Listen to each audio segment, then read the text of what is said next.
वंदे पुरुषोत्तमम्।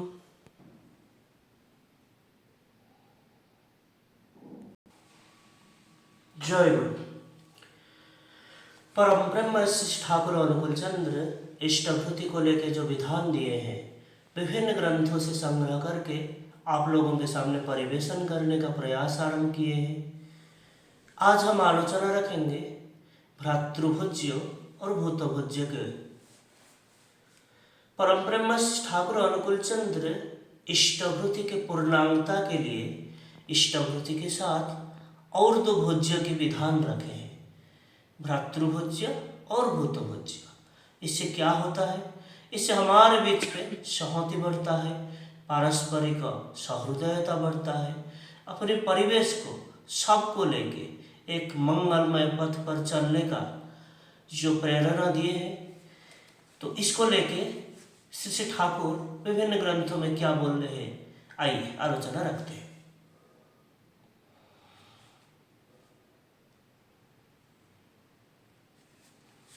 श्री ठाकुर अनुश्रुति ग्रंथ में ये बोले हैं, 30 दिन के बाद हमको इष्टभूति इष्ट स्थान को भेजना होगा।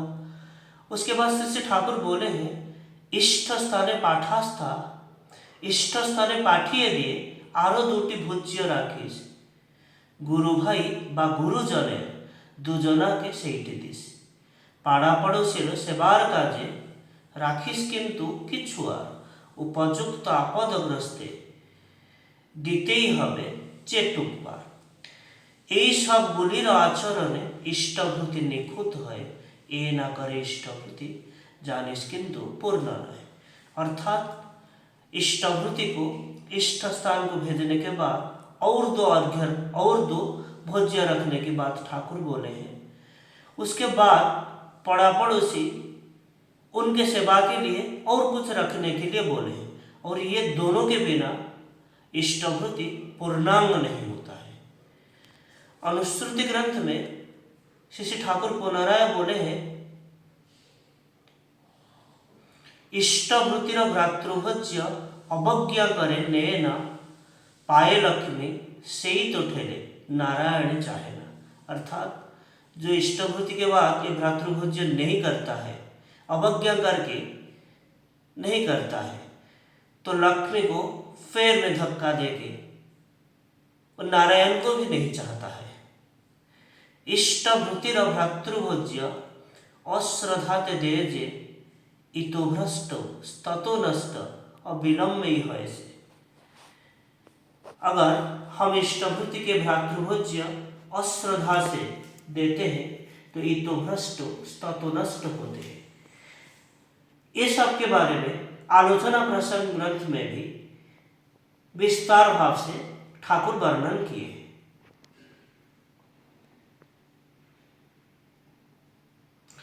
परम ब्रह्म श्री ठाकुर को पूछा गया है, ये इष्टभूति के साथ भातृभोज्य और भूतभोज्य क्यों करना होगा? श्री ठाकुर कथा प्रसंग में बोलते हैं, किसी को भी पीछे रहना नहीं देना होगा, अज्ञ रहने के लिए छोड़ना नहीं होगा, किसी को दरिद्र रहने के लिए देना नहीं होगा, सबको खींच के लंबा करना होगा। हम लोगों को याद रखना होगा, परिवेश अगर दुष्ट रहता है तो उसके लिए वो जितना अपराधी उससे ज़्यादा अपराधी हम होते हैं। हम अगर जीना चाहते हैं तब सभी के जीने की व्यवस्था करने का दायित्व भी हम लोगों का है। ये जो पाश्चात्य देश या वेस्टर्न कंट्री को ब्लाइंडली या अंधा भाव से फॉलो करके कोई लाभ नहीं होता, किसी के भी लाभ नहीं होता उससे। हम लोग अपने वैशिष्ट्यानुଯାयी अगर चलते हैं, खुद जैसे लाभवान होंगे दूसरे भी वैसे ही लाभवान होंगे। वैशिष्ट्य अनुযাयी चलने से हमारा जो होना है वो तो हो पाएंगे, और दूसरों के भी हमसे उनको जो पाना है वो भी वो लोग पाएंगे। सोचिए, हर कोई अगर इष्टभूति को अवलंबन करके नित्य वास्तव में पंच महायज्ञ करते हैं तब क्या विराट कांड होता है। ये पंचयज्ञ की बात स्मरण करा के मैं इष्टभूति के साथ उसके अंग के हिसाब से भ्रातृभोज्य और परिवेश को साहाय्य दान के विधान भूतभोज्य आवश्यक भाव से जोड़ दिया हो।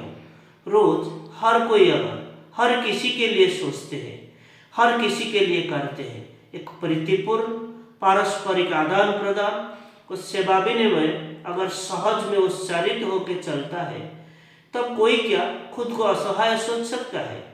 हर किसी के हृदय में कितना बल होता है, कितना शक्ति होता है, तब सब मिल के जैसे एक एक मानुष, इसको कहते हैं सहमति, और सहमति ही होता है शक्ति के उच्च।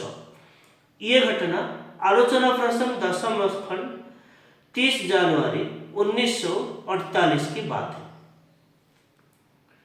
परम ब्रह्म श्री ठाकुर इष्टवृत्ति की पूर्णांगता के लिए क्या करना होता है उसको विस्तार भाव से बोले हैं। कथा प्रसंग में एक भाई बोलते हैं, इष्टवृत्ति के अंग के हिसाब से इष्ट, इष्टभ्राता और भूतगण, उनके लिए 3 अलग अलग नैवेद्य रोज वास्तव भाव से निवेदन करने से मुझे लगता है कि इष्टवृत्ति ठीक होता है। श्री ठाकुर बोलते हैं, भ्रातृभोज्य और भूतभोज्य भी उत्सव करना होगा। इष्ट प्रीति को लक्ष्य करके सबको लेके एक इंटीग्रेटेड या सहमत होना है। ये सहमत एक चीज होता है। अपने भरण की कथा सोचने से पहले हमको ये सोचना होगा, हमारा इष्ट, गुरुजन, गुरु भ्राता और भूतगण के भरण की बात, और वास्तव भाव से हम जितना हो सके उतना ही करेंगे। इसके जरिए हमारे दिमाग में या अपने मगज में या मन में ये प्रवेश करता है कि इष्ट सेवा और इष्टार्थ परिवेश की सेवा ही हम लोगों के जीवन का मुख्य उद्देश्य है। ये सोच अगर हमारे दिमाग में और आचरण में ढुकता है तो दारिद्र्य, अयोग्यता और अलख में वह स्थान नहीं पाएगा। इसीलिए इष्टवृत्ति होता है धर्म के अर्थात जीवन वृद्धि के एक कर्नर स्टोन या प्रधान भित्ति प्रस्तर। इष्टवृत्ति के हिसाब से नित्य भोज्य व नैवेद्य उत्सर्ग करना ही विधि, तब वो रखना और उसको मासांत में इष्टवृत्ति के साथ भेजने का वास्तव असुविधा है। इसीलिए भोज्य के अनुकल्प रुपये रखने से चलता है। और ये इष्टवृत्ति करने समय नित्य इष्टवृत्ति, भूतभोज्य और भ्रातृभोज्य अगर अलग अलग करके पृथक पृथक 3 डब्बे या रुमाल में बांध के उसको ईयर मार्क या चिन्हित करके रखते हैं, उससे भी कोई दोष नहीं। और पूरे महीने उसके बाबत में जितना निवेदित हुआ उस अनुଯାयी उसके मास के अंत में देना होगा। फिर स्मरण रखना होगा इष्ट भरण ही हमारा मुख्य है, वही मूल होता है। भूतभोज्य और भ्रातृभोज्य उसके ही शाखा होता है। सिर्फ भूतभोज्य या भ्रातृभोज्य इसका कोई दाम नहीं अगर कोई इष्टवृत्ति नहीं करता है। इष्टवृत्ति के आनुषंगिक हिसाब से भूतभोज्य और भ्रातृभोज्य किया जाता है। अवश्य इष्टवृत्ति के पूर्णांगता के लिए भूतभोज्य और भ्रातृभोज्य अवश्य देय होता है। 3 पृथक नैवेद्य उत्सर्ग करने के प्रसंग से मैं इतने बात बोल रहा हूँ। अलग निवेदन किया जा सकता है, ऐसा कोई जैसे ना सोचे, और ये सब तुल्य मूल्य के समान है। अलग होने से भी अलग नहीं है, सब मिला के ही इष्टवृत्ति पूर्ण होता है, यही असल बात है। और भ्रातृभोज्य और भूतभोज्य इष्टवृत्ति और इष्ट प्रीति को लक्ष्य करके ही है। हर कोई 30 दिन दक्षिणा और संगठन के साथ इष्टवृत्ति देना ही विधि।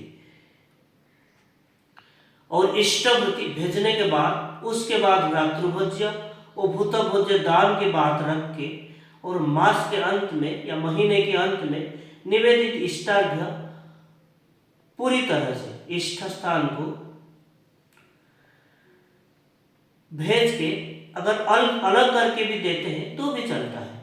परिवेश के सेवा के विषय में हम जैसे ये कंसेंट्रिक या सुकेंद्रिक भाव को अक्षुण्ण रखते हैं और इसको कहते हैं इष्ट प्राण सेवा। उसके जरिए ही मनुष्य को सुकेंद्रित बना जाता है, इष्ट प्राण करके बना जाता है। उससे मनुष्य उद्धार पाते हैं, नहीं तो मनुष्य वृत्ति में तेल मालिश करना ही सार होता है। तुम खुद को खाली करके देके भी किसी के भी वास्तव में कुछ कर नहीं पाओगे। तुमको हर कोई एक्सप्लॉइट या शोषण करना शुरू कर देंगे अपने अपने प्रवृत्ति के पोषण के लिए। उससे खुद के और दूसरों के बुरा के सिवा अच्छा नहीं होता है। उससे वो लोग तो कभी योग्य नहीं होते हैं, शक्तिमान नहीं होते हैं, सुनियंत्रित नहीं होते। ये घटना आलोचना प्रसंग दूसरे खंड 21 दिसंबर 1941 की बात है। आलोचना प्रसंग षष्ठ खंड 13 अप्रैल 1945 की घटना है। इष्टवृत्ति के जो भ्रातृभोज्य और भूतभोज्य वही दान की सुफल की बात श्री ठाकुर बोले हैं। कथा प्रसंग में श्री ठाकुर बोलते हैं इष्टवृत्ति के भ्रातृभोज्य और भूतभोज्य दान इत्यादि जैसे तुम लोग रिलीजियसली ऑब्जर्व या धर्माचरण हिसाब से पालन करते हो, तब देखोगे इसके जरिए कितने परिमाण से पारस्परिकता की अंकुरोद्गम होता है। आलोचना प्रसंग 20 खंड 13 जून 1951 की घटना है। परम प्रेम श्री ठाकुर ये भ्रातृभोज्य और इष्टवृत्ति की व्यवस्था जैसे किया जाए उसको जोर देके बोले हैं। एक भाई बोलते हैं आप तो पहले बोले थे इष्टवृत्ति के जो भी उद्भूत उसको जमा करके जनहितकर कार्य जैसे किया जाए तो फिर बहुत कुछ करना संभव होता है। लेकिन हम लोग वर्तमान सब इष्टवृत्ति को अगर इष्ट को देने में साब्यस्त होता है तो फिर वो संभावना तो नहीं रहता। श्री ठाकुर बोलते हैं भ्रातृभोज्य वो पारस्परिक साहाय्य के लिए खुद से देना होगा, वो इष्टवृत्ति से अलग होता है। ये पारिपार्श्विक साहाय्य के लिए जो दोगे उसको जमा करके वहीं से वो कार्य जैसे किया जाए, ये एक बड़ा चीज होता है। इष्टवृत्ति पूरी तरह से इष्टवृत्ति भेजने के बाद भी भ्रातृभोज्य वो पारस्परिक सेवा के लिए जो करण है वो लेकिन हमसे खुद से करना होगा। और एक भाई पूछते हैं पारस्परिक साहाय्य के लिए जो रखना होगा उसको साधारणतः तब दे देना अच्छा है, जमा रख के नहीं होता है। श्री ठाकुर बोलते हैं तो फिर उसको अगर दे देते हैं कोई बड़ा कार्य नहीं होगा, इसीलिए इसको जमा करके रखना होता है।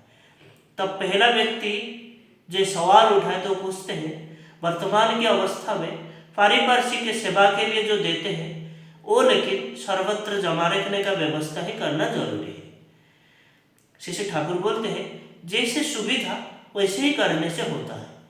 जहाँ वो संग्रह करके संगठित भाव से जनहित कर कार्य करने का संभावना हुई वहाँ जमा करना होता है। और जहाँ जैसी सुविधा नहीं है, जहाँ वैसा सुविधा नहीं है वहाँ व्यक्तिगत भाव से पारिपार्श्विक के सेवा के लिए जोगान देने होता है। आलोचना प्रसंग 22 खंड 10 में 1953 में परम प्रेम श्री ठाकुर बोलते हैं संग सहमति और संग स्वार्थ के बारे में बोलते हैं और बोलते हैं भ्रातृभोज्य और भूतभोज्य अगर ठीक भाव से चलता है तो फिर अपने अपने अंदर सहमति आता है, वो सहमति बढ़ जाता है। पुनश्च भ्रातृभोज्य और भूतभोज्य वो तो सिर्फ अपने अंदर सीमाबद्ध नहीं रहता, वो आग जैसे फैल जाता है, विस्तारित हो जाता है। और अंत में